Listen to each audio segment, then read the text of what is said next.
शंकर के पास बहुत समय से एक बहुत ही भली अच्छी गाय थी जिसका नाम मधु था। मधु ने काफी सालों तक शंकर को भर भर के दूध दिया। जब वो बहुत गरीब हुआ करता था तब से मधु उसके पास थी और मधु की वजह से शंकर की गरीबी दूर हुई। उसका दूध इतना टेस्टी और मीठा दूध था कि सारे गांव वाले उसी के घर से दूध ले जाना पसंद करते थे। लेकिन अब समय ऐसा आ गया था कि मधु ना तो बच्चे दे सकती थी और ना दूध। वो बूढ़ी हो चुकी थी। लेकिन मधु की ही जनी हुई दो बेटियां चांदनी और रोशनी शंकर के घर में थी।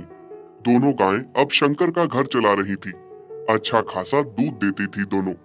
इस बात से मधु को गर्व भी होता था कि उसकी बेटियां उसकी जगह दूध दे रही हैं। चांदनी, आज तो तुमने बहुत दूध दिया बहन। मुझे लग रहा है तुमने आज ज्यादा ही चारा खा लिया था। हाँ दीदी, आज मैंने कुछ ज्यादा ही खा लिया था। भूख ही इतनी तेज थी आज कि खाते खाते पता ही नहीं चला। मेरी बच्चियों, मुझे इस बात का गर्व है कि मैं मालिक को दूध नहीं दे सकती। अब बूढ़ी हो गई हूँ, पर तुम दोनों मेरा अंश, मेरा नाम रोशन कर रही हो। मालिक को इतना दूध देके उनका घर चला रही हो। मैं तो किसी काम की नहीं रही अब। ऐसा ना कहो माँ, जितना तुमने मालिक के लिए किया है उतना तो हम दोनों भी मिलके नहीं कर सकती। और जो मालिक मेरे लिए कर रहे हैं, हालांकि मालिक को मुझसे कोई फायदा नहीं हो रहा, मुफ्त का पाल रहे हैं मुझे। उनकी जगह कोई दूसरा होता तो मुझे कब का कसाई को बेच चुका होता। पर मालिक मुझे कितना प्यार करते हैं, अब भी मेरी कितनी देखभाल करते हैं। शंकर जितना प्यार चांदनी और रोशनी को करता था उतना ही वो मधु को भी करता था। उसको अपने पुराने दिन याद थे जब उसकी बहुत खस्ता हालत थी। उसको मधु के किए का बहुत एहसास था। मधु ने उसके बाद चांदनी और रोशनी को जन्म दिया। मधु की दोनों बेटियां अब अपनी माँ का फर्ज निभाती हैं और मालिक को वो भी मधु की तरह खूब सारा दूध देती हैं। शंकर सुबह सुबह दोनों गायों से दूध लेता और अपने ऑटो में दूध डाल के शहर ले जाके बेच देता। विधि, ओ विधि, हाँ जी, कहिए। मैं जा रहा हूँ दूध लेकर शहर। शायद आज मुझे आने में थोड़ी देर हो जाए। तुम ऐसा करना, चारा काट के रख देना, फिर घर आके मैं खुद ही चारा ले आऊंगा। ठीक है। शंकर दूध निकाल के ऑटो में डाल के ले जाता है और विधि चारा काटने चली जाती है। आह, थक गई। चारा तो मैंने काट दिया। अब ऐसा करती हूँ, चारा खुद ही घर ले जाती हूँ। पता नहीं शाम को वो कब आएंगे थके हुए। विधि चारा सर पे उठा के खुद ही घर ले जाने लगी। थोड़ा भारी होने की वजह से चारा एक जगह सर से गिर जाता है। ओहो, ये घास तो सारी गिर गई। अब फिर से समेटनी पड़ेगी। नमस्ते विधि बहन, दूंगा। मैं भी आपके और भाई साहब के बारे में ही सोचकर बोल रहा हूँ, नहीं तो सारी उम्र पालते रहोगे मुफ्त में। ठीक है भाई साहब, मैं उनसे बात करके बताती हूँ। विधि चारा सर पे बांध के घर चली जाती है, पर उस व्यापारी की बात उसे कहीं न कहीं सही लग जाती है। शाम को जब शंकर घर आता है तो विधि उससे मधु को बेचने की बात करती है। विधि, तुम पागल हो गई हो क्या? तुमने ये बात सोची भी कैसे? किसने तुम्हारे दिमाग में ये बात घुसा दी और तुम उसी के कहने पर चल रही हो? उसका क्या है, यहाँ से सस्ते भाव में ले जाएगा, आगे डबल में बेचेगा। ये व्यापारी ऐसे ही होते हैं। तो कौन तुम्हें इसका ₹1,00,000 देगा? मुफ्त का खिलाने से अच्छा है 7,000 तो आ जाएंगे ना। कैसी बातें कर रही हो तुम? भूल गई, आज हम जो कुछ भी है मधु की वजह से ही है और चांदनी और रोशनी भी उसी की देन है। ओहो मेरे दयालु पति, तुम भी ना, जैसा मैं कहती हूँ वैसा ही करो। वैसे भी उससे हमें कोई फायदा नहीं हो रहा है। अच्छा, कल को मैं भी किसी वजह से अगर काम ना कर पाऊं, बीमार रहने लगूं, तो तुम मुझे भी घर से निकालने की बात करोगी? बस, मैंने कह दिया, मधु यहीं रहेगी हमेशा मेरे साथ, मेरे घर में। वो इस घर के लिए बहुत शुभ है। ठीक है, अगर ऐसी बात है तो मैं भी देखती हूँ कैसे नहीं जाएगी आपकी बूढ़ी गाय इस घर से। दिन रात विधि अपने पति के साथ जिद करती है मधु को बेचने की। फिर एक दिन शंकर बीवी के आगे मजबूर हो जाता है और उसे बीवी की बात माननी ही पड़ती है। अगले ही दिन विधि उस व्यापारी को घर बुला लेती है। चांदनी, देख तो जरा, ये कौन आया है हमारे घर पे? हाँ दीदी, और इसके हाथ में तो रस्सी भी है। कहीं मालिक ने हम में से किसी को बेचने के लिए व्यापारी तो नहीं बुलाया है? नहीं मेरी बच्चियों, ऐसा ना सोचो। मालिक और मालकिन बहुत अच्छे हैं, उन पे खामखा शक ना करो। मैं उन्हें बरसों से जानती हूँ, वो हम में से किसी को भी बेच नहीं सकते। हाँ माँ, तुम सही कह रही हो। शायद भगवान ना करे ऐसा दिन कभी आए जिस दिन हमें एक दूसरे से अलग होना पड़े। हम तो मर ही जाएंगे। व्यापारी शंकर की पत्नी को मधु के बदले 7,000 रुपए देता है। अरे वाह, बड़े दिनों बाद इतनी बड़ी रकम हाथ आई है। लेकिन शंकर इस बात से बहुत दुखी था। उसे बहुत बुरा लग रहा था कि ये कैसी औरत है, चंद पैसे के लिए घर की लक्ष्मी को ही बेच रही है। थोड़ी देर बाद शंकर मधु के पास आता है और उसके सर पे हाथ फेरता है। मुझे माफ कर दो मधु, पत्नी की जिद के आगे मुझे तुम्हें बेचना पड़ रहा है।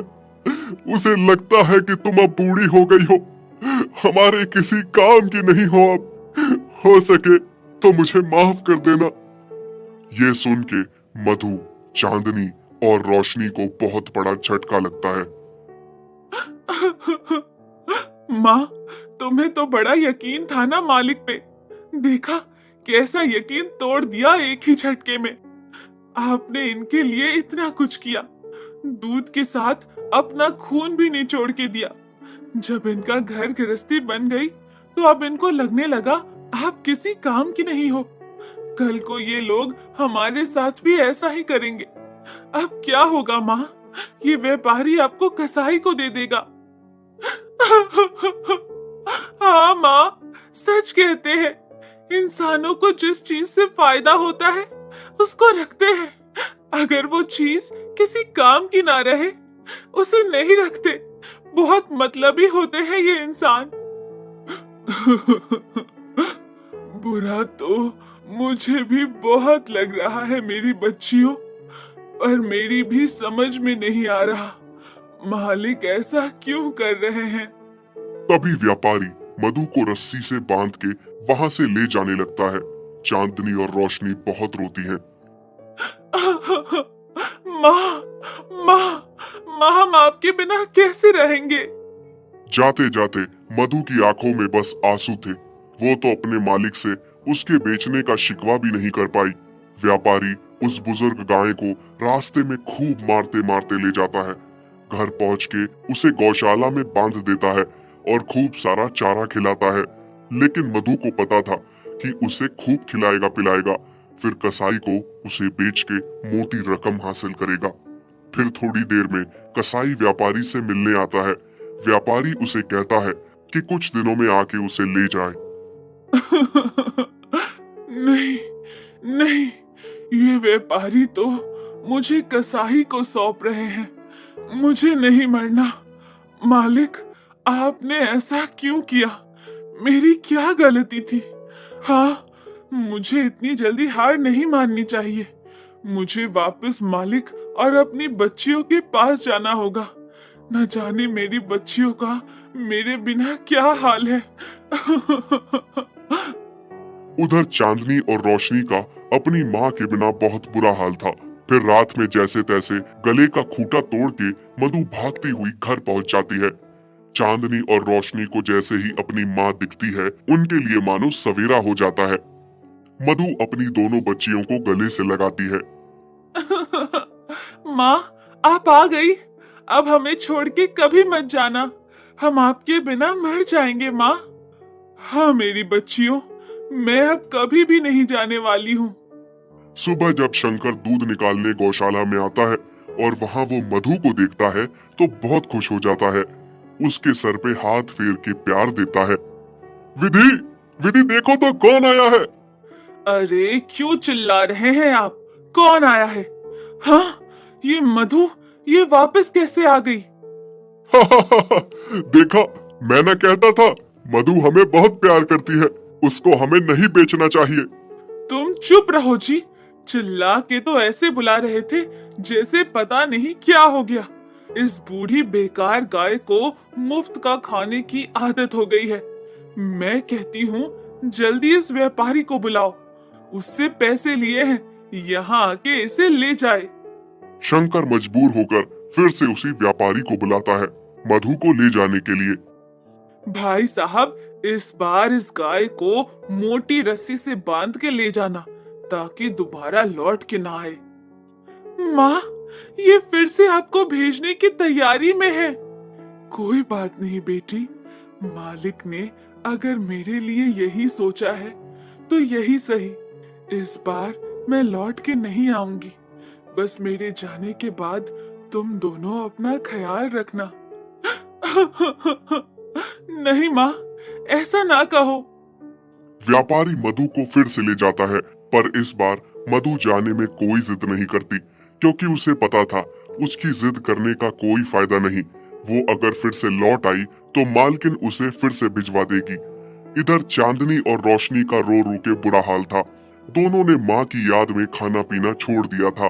दोनों बीमार हो गई थी, दूध देना छोड़ दिया था। देखिए ना जी, किसकी नजर लग गई हमारे घर को। चांदनी और रोशनी कितनी बीमार है, खाना पीना छोड़ दिया है दोनों ने। इतना अच्छा कारोबार हमारा बंद हो गया है। ये और कुछ नहीं, मधु का फिटकार लगा है हमें। बोझ थी ना वो तुम्हारे लिए, जबरदस्ती उसे बेच दिया। जिसने शुरू से हमारा साथ दिया, बाद में जब वो तुम्हारे किसी काम न आने लगी तो उसे बेच दिया। खुद गर्ज औरत, इनको भी इनकी माँ से अलग कर दिया। ये तो होना ही था, मुझे अपने साथ पाप का भागीदार बना दिया तुमने। आप सही कह रहे हैं जी, बहुत बड़ी गलती हो गई है मुझसे। मैं आपके आगे हाथ जोड़ती हूँ। आप उस व्यापारी के पैसे लौटा दीजिए और मधु को घर ले आइए। अगले दिन जब शंकर और विधि मधु को लेने व्यापारी के घर जाते हैं तो वहाँ वो देखते हैं कि व्यापारी ने मधु को कसाई को बेच दिया है और कसाई मधु को ले जा रहा है। अरे, कौन हो तुम और मेरी मधु को कहाँ ले जा रहे हो? कहाँ ले जा रहा हूँ मतलब? मैंने इसे खरीदा है, वो भी डबल भाव में। मैं तुम्हें इसके भी डबल पैसे दूंगा। मेरी गाय मुझे वापस कर दो। ठीक है, ले लो, मुझे तो पैसे से मतलब है, पर इस बूढ़ी गाय में रखा क्या है? वो तुमसे मतलब नहीं है। तुम बस पैसे लो और हमारी गाय को वापस करो। शंकर और मधु कसाई को पैसे देते हैं और मधु को वापस ले आते हैं। मधु, मुझे माफ कर दो। मैं कितनी गलत थी। मैंने तुम्हारे साथ कितना गलत किया। मेरी वजह से आज तुम्हारे साथ वो कसाई न जाने क्या कर लेता। हाँ मधु, अब जो भी हो जाए, मैं तुम्हें कभी खुद से अलग नहीं करूंगा। जब चांदनी और रोशनी अपनी माँ को वापस पाती है तो बहुत खुश हो जाती है और दोनों अपनी माँ के गले लग जाती हैं। राम जी के पास एक गाय थी जिसका नाम चांदनी था और एक बैल था जिसका नाम चांद था। चांदनी बहुत जल्द एक बच्चा देने वाली थी। राम जी अपनी गाय और बैल से बहुत ही प्यार करता था। चांदनी और चांद एक दूसरे से बहुत प्यार करते थे। चांद तो मानो पति की तरह चांदनी का ख्याल रखता था। एक दिन राम जी अपनी पत्नी लक्ष्मी से कहता है, लक्ष्मी, ओ लक्ष्मी, अब जल्द ही हमारे भाग खुलने वाले हैं। बहुत जल्द चांदनी को बच्चा होने वाला है। उसके बाद चांदनी खूब सारा दूध देगी। उस दूध को बेचने मैं शहर जाऊंगा। हम खूब सारे पैसे कमाएंगे। हाँ जी, आप सही कह रहे हैं। फिर कुछ दिन बाद चांदनी एक छोटे से बछड़े को जन्म देती है। राम जी और लक्ष्मी बहुत खुश हो जाते हैं। कुछ ही दिनों में राम जी की अच्छी खासी कमाई चलने लगती है। चांदनी जो भी दूध देती थी, राम जी उसे सुबह शहर जाकर बेचता था। फिर एक दिन राम जी दूध बेच के शहर से घर लौटा। तभी पीछे से एक आदमी राम जी को आवाज लगाता है, राम जी भाई सुनिए तो। हाँ बोलो, क्या बात है भाई? भाई मैं यहाँ से गुजर रहा था, तभी मेरी नजर तुम्हारे बैल पर पड़ी।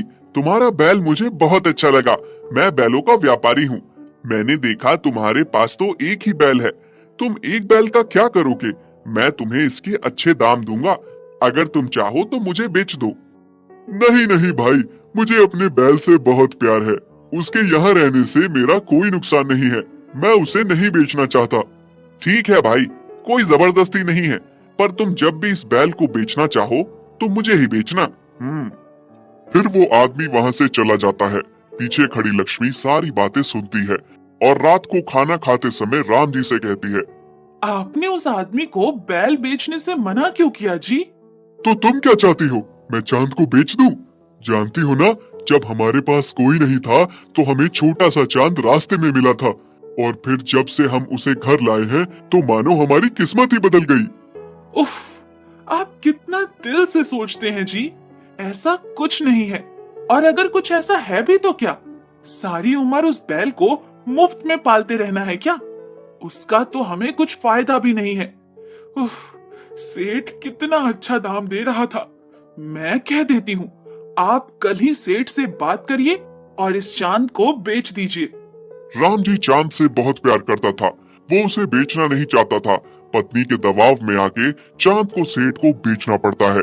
अगले दिन सेठ बैल को लेने आता है। सेठ चांद को ले जाने के लिए रस्सी खोलता है। तभी चांदनी चांद से कहती है, ये कौन है? और चांद तुम्हारी रस्सी क्यों खोल रहा है? मुझे तो ऐसा लग रहा है मालिक ने मुझे बेच दिया है। ये मेरा नया मालिक है। नहीं नहीं चांद, ऐसा मत कहो। तुम चले गए तो तुम्हारे बिना मेरा और हमारे बच्चे का क्या होगा? ऐसा नहीं हो सकता। चांदनी, मैं भी तुम दोनों के बिना कैसे रहूंगा? पर मालिक ने ऐसा क्यों किया? हाँ, शायद मैं उनके अब किसी काम का नहीं रहा हूँ, इसलिए मुझे बेच दिया। फिर सेठ रस्सी खोल के चांद को वहां से ले जाने लगता है। ये सब देख के राम जी को बहुत दुख हो रहा था। चांद पीछे मुड़ मुड़ के चांदनी और अपने बच्चों की ओर देख रहा था। चांदनी का भी रो रो कर बुरा हाल था। वहीं दूसरी ओर लक्ष्मी खुश थी कि चांद को बेच के अच्छा दाम मिला। रास्ते में चांद को सेठ ने खूब मारा।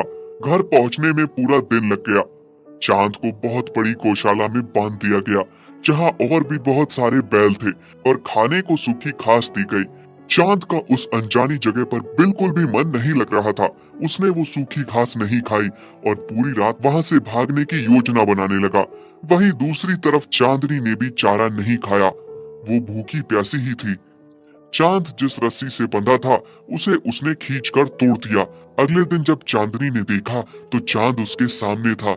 चांदनी को अपनी आंखों पर यकीन नहीं हो रहा था कि चांद लौट आया था। अब मैं तुम्हें छोड़कर नहीं जाऊंगा। सच? तभी राम जी बाहर आकर देखता है चांद लौट आया है। उसे अपनी आंखों पर यकीन नहीं हो रहा था। लक्ष्मी, अरे ओ लक्ष्मी, देखो तो कौन आया है। कौन आया है? देखो, चांद लौट आया है। अब मैं उसे जाने नहीं दूंगा। तुम क्या इसके लौटने पे खुश हो रहे हो? सेठ को बुलाओ, इसको यहाँ से ले जाए। हाँ, इस बैल को फ्री का खाना खाने की आदत है, तभी वापस आ गया है। अगले दिन सेठ फिर से चांद को ले जाने आता है। ये फिर से आ गया। नहीं नहीं, मैं नहीं जाऊंगा।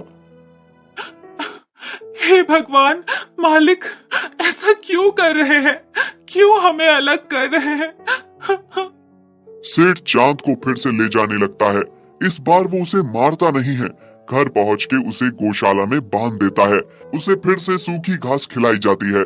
चांद को इस बार एक मोटी रस्सी से बांध दिया जाता है ताकि वो भाग न सके, पर फिर भी वो वहां से भागने के बारे में सोचना नहीं छोड़ता।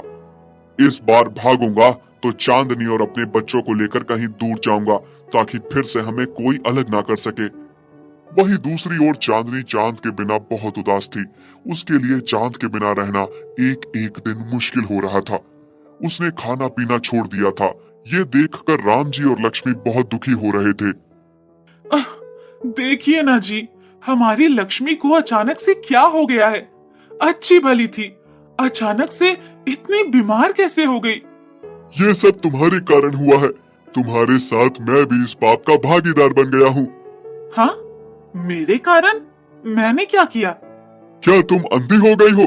तुम्हें दिखता नहीं है चांद और चांदनी का प्यार, वो दोनों एक दूसरे से कितना प्यार करते हैं। चांदनी के बच्चे का बाप भी चांद ही है। तभी चांद भाग भाग कर अपने परिवार के पास लौट आता है और हमने किसी के परिवार को तोड़ा है, इसका पाप तो हमें जरूर लगेगा। आप सही कह रहे हैं जी, मुझसे बहुत बड़ी भूल हो गई। पैसों के लालच में मैंने ये क्या कर दिया। आप कल ही जाकर सेठ को उसके पैसे वापस कर दीजिए और चांद को घर ले आइए। उधर चांद पूरी रात रस्सी को तोड़ने में लगा रहता है। आखिरकार उसकी मेहनत रंग लाई। वो उस मोटी रस्सी को तोड़ने में कामयाब हो ही जाता है और रात में वहां से भाग जाता है। रात के अंधेरे में वो रास्ता भटक जाता है और चलते चलते बहुत थक जाता है। ऊपर से भूख और प्यास से बहुत बुरा हाल था। फिर चांद को एक जगह हरी घास का खेत दिखता है। चांद उस खेत में घुस जाता है और घास खाने लगता है। तभी कुछ लोग उसे घेर लेते हैं और पकड़ के एक छोटी सी अंधेरी गौशाला में बांध देते हैं। यहाँ पहले से बहुत दुर्बल पड़े हुए डरे जानवर थे। राम जी अगले दिन सेठ के पास चांद को लेने के लिए पहुंचता है, पर सेठ से उसे पता चलता है कि चांद फिर से भाग गया। राम जी आके अपनी पत्नी को बताता है। दोनों चांद के लिए बहुत चिंतित होते हैं। हमारा चांद कहाँ गया होगा? अभी तक तो वो घर पहुंच जाता, पर उसका कोई अता पता ही नहीं है। कहाँ गया होगा वो भूखा प्यासा? आप सही कह रहे हैं जी, पर आप चिंता मत करिए, सब ठीक हो जाएगा। वहीं दूसरी तरफ चांद का उस कैद में दम घुट रहा था। वो सोच रहा था भगवान ने उसकी कितनी बुरी किस्मत लिखी है और कितना और दुख देखना बाकी है। मुझे तो लग रहा है कि मैं अब मर जाऊंगा। नहीं नहीं, इतनी तकलीफ उठाने के बाद अब मैं हार नहीं मानूंगा। मुझे कुछ भी करके अपने बच्चों और चांदनी के पास पहुंचना है, बस। तभी चांद दीवार को तोड़ने की सोचता है, क्योंकि दीवार कच्ची थी। उसने सींग मार मार कर दीवार तोड़ दी, लेकिन तभी वह गौशाला का मालिक आ जाता है और चांद को बहुत मारता है। चांद को इतना मारा जाता है कि वो जमीन पर गिर जाता है। मैं तुम्हें और अपने बच्चों को लेकर कहीं दूर चला जाऊंगा, जहां हमें कोई अलग ना कर सके, कोई हम पे अपना हक ना जता सके। तभी लक्ष्मी चांद को वापस पाकर खुश होकर कहती है, चांद, तू आ गया। मुझे यकीन था तू जरूर आएगा। अजी सुनते हो? देखो तो कौन आया है। कौन आया है? हमारा चांद वापस लौट आया है। क्या चांद आ गया? तभी राम जी रोते रोते उसके सर पे हाथ फेरता है और कहता है, मुझे माफ कर दो चांद, मैं तुम दोनों का गुनहगार हूँ। मुझे कोई हक नहीं बनता कि किसी के परिवार को तोड़ूं, और मैंने ये पाप किया। मुझे बहुत पहले ही ये सब नहीं करना चाहिए था। अब मैं तुम्हें कहीं नहीं बेचूंगा चांद, हम सब साथ रहेंगे। चांदनी, मुझे लग रहा है कि मालिक और मालकिन अब समझ गए हैं। अब वो दोबारा ऐसा नहीं करेंगे। अब हमें भी इनको मौका देना चाहिए। हाँ, तुम सही कह रहे हो। और वैसे भी गलती भी तो इंसानों से ही होती है, और अंत भला तो सब भला। और फिर सब खुशी से रहने लगते हैं।